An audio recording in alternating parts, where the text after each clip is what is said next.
Chaque soir, du 23 au 27 décembre 2014, sur la façade de la cathédrale de Nantes, l'association Luminante et le peintre Alain Thomas offrent aux Nantais un spectacle son et lumière réalisé par la société Spectaculaire.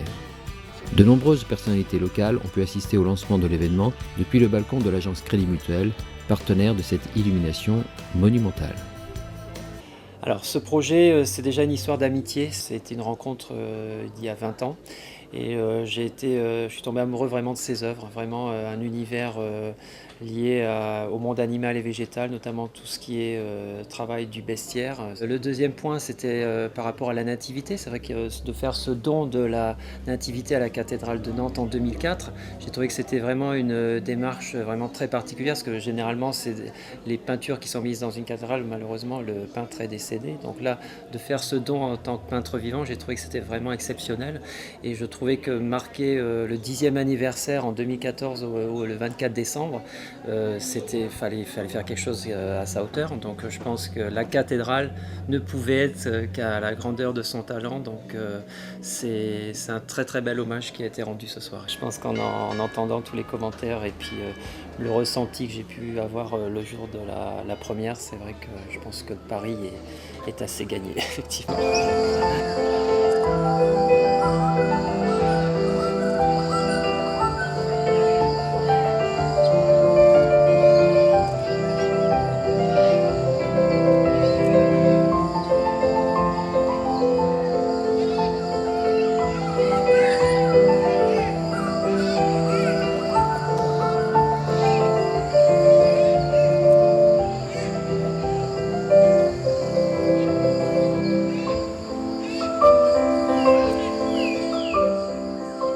Ce spectacle d'une dizaine de minutes et projeté toutes les demi-heures de 19h30 à 22h offre un moment très émouvant qui séduit le public, mais aussi la ville de Nantes qui soutient l'événement et surtout Alain Thomas lui-même. La ville de Nantes est très attachée à la culture et dans ce moment justement de festivité de Noël, un spectacle comme ça offert à tous les Nantais et toutes les Nantaises gratuitement, c'est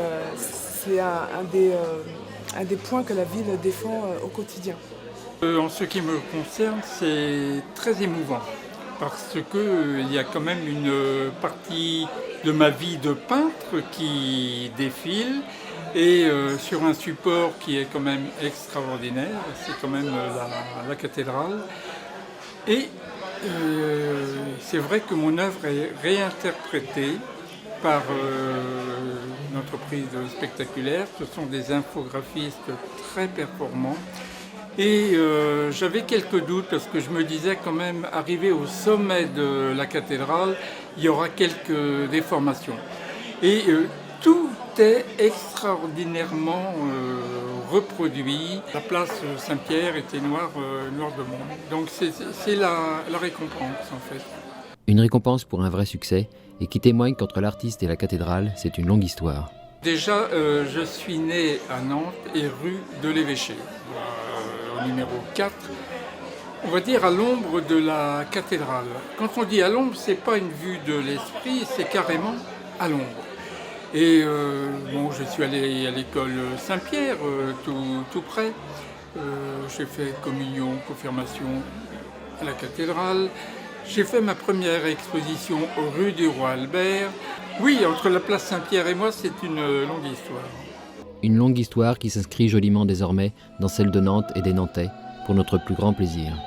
Merci, Monsieur Thomas.